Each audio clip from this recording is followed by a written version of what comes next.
एक जंगल में ब्रह्मा जी भ्रमण के लिए निकले तो जंगल के सभी जानवरों को पता चला कि आज ब्रह्मा जी आ रहे हैं। सभी ने उनके स्वागत के लिए तैयारियां शुरू कर दी। कोई माला बनाता तो कोई फल लेकर आता और सभी जंगल को सजाने लगे। तो जंगल के राजा शेरसिंह ने आदेश पारित कर दिया कि जंगल के सभी जानवरों को ब्रह्मा जी के स्वागत के लिए अनिवार्यतः उपस्थित रहना होगा। समय कम था, इस कारण शेरसिंह ने सभी बड़े जानवरों को बुलाकर समझाया कि एक जानवर दूसरे जानवर को और दूसरा जानवर तीसरे जानवर को इस तरह सूचित करे कि जंगल के छोटे से छोटे जानवर को भी यह समाचार प्राप्त हो जाए कि ब्रह्मा जी का स्वागत करना है और उपस्थित अनिवार्य है। ब्रह्मा जी सुबह 6 बजे निकलने वाले थे। इससे शेरसिंह ने सबको 5 बजे हाजिर होकर पंक्तिबद्ध होकर उनका स्वागत करने की योजना तैयार कर ली थी। सभी जानवर एक दूसरे को सूचना दे रहे थे ताकि कोई छूट न जाए। यथा समय ब्रह्मा जी अपने रथ पर सवार होकर जंगल से गुजरे और सड़क के दोनों ओर जानवर हाथों में माला और फल लेकर कतारबद्ध खड़े थे उनका स्वागत करने के लिए। इस तरह रंगारंग और भव्य स्वागत होता देखकर ब्रह्मा जी गदगद हो गए।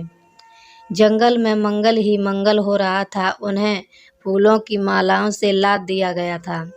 खुशी के मारे वे मालाएं उतार उतार कर जानवरों के बच्चों की ओर फेंकने लगे। अचानक उन्होंने बलराज से पूछा कि राजा साहब, सभी जानवर तो यहाँ दिखाई पड़ रहे हैं, लेकिन गदाराम, कुत्ता सिंह और मुर्गाबाई और कौवाराम नहीं दिखाई पड़ रहे हैं।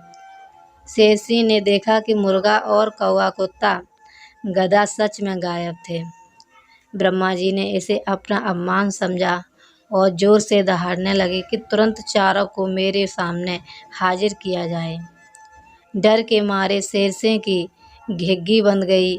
वह डर गया कि कहीं ब्रह्मा जी उससे राजपाट न छीन लें। आनन फानन में हाथी को भेजकर कौवे और मुर्गे, गधा, कुत्ता को बुलाकर ब्रह्मा जी के समक्ष पेश कर दिया गया। ब्रह्मा जी ने दोनों को अग्नेय दृष्टि से देखा और प्रश्न दागा कि जब जंगल के सभी जानवर मेरे स्वागत में हाजिर हैं तो तुम आप यहाँ क्यों नहीं आए? मुर्गा बोला कि नहीं आए तो नहीं आए, मेरी मर्जी। तुम कौन होते हो मुझे पूछने वाले? सुबह नींद ही नहीं खुली। कौवा बोला कि आप कौन हैं, कहाँ से आए हैं, मैं क्यों आपका स्वागत करूं?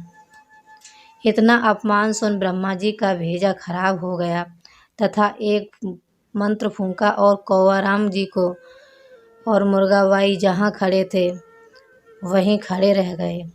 हाथ पैर वहीं जम गए, हिलना डुलना बंद हो गया। दोनों डर गए और क्षमा मांगने लगे। त्राहिमाम, गलती हो गई, सरकार क्षमा करें, हमारे बाल बच्चे मर जाएंगे। ब्रह्मा जी टस से मस नहीं हुए। ब्रह्मा जी बोले, उद्दंडों को दंड दिया ही जाना चाहिए। ऐसा कहकर वे आगे बढ़ने लगे। नहीं प्रभु, हमें माफ़ करो, आप जो भी प्रायश्चित करने के लिए कहेंगे वो हम करने के लिए तैयार हैं, किंतु हमें उबारो। प्रभु दोनों फक फक कर रोने लगे। ठीक है, आज से तुम सुबह 4 बजे उठकर संसार के सभी प्राणियों को सूचित करोगे कि भोर हो गई है, उठ जाओ। इसके लिए तुम्हें कुक्कुड़ों की सुरीली आवाज़ में तान छेड़नी पड़ेगी।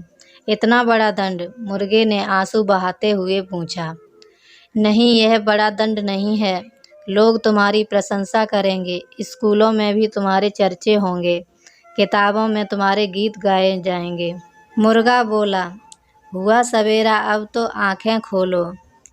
अथवा मुर्गे की आवाज़ सुनी तो मुन्ना भैया जाग उठे।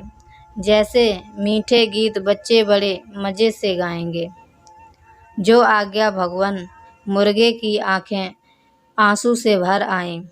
भगवान ने फिर मंत्र फूंका और वह अपनी पूर्वावस्था में आ गया। इधर कौवा भी पश्चाताप कर रहा था। ब्रह्मा जी बोले कि आज के बाद तुम जल्दी उठकर लोगों के घर की छतों अथवा मुडेरों पर बैठोगे और जिनके यहाँ मेहमान आने वाले होंगे उनके यहाँ काँव काँव की आवाज़ करके पूर्व सूचना दोगे, ताकि उस घर का मालिक मेहमान के स्वागत के लिए खाने पीने का सामान तथा सब्जी भाजी इत्यादि की व्यवस्था कर सकेगा। अथवा यदि मेहमान मान न मान मैं तेरा मेहमान हो तो सुबह से ही घर से ताला लगाकर भाग सके। तब से ही आज तक ये बेचारे अपना धर्म निभा रहे हैं। दोस्तों, यह कहानी आपको पसंद आई हो तो इस वीडियो को ज़्यादा से ज़्यादा लाइक करें, शेयर करें और हमारे चैनल पर आप नए हैं तो इसी तरह की वीडियो देखने के लिए हमारे चैनल को सब्सक्राइब करना ना भूलें। धन्यवाद।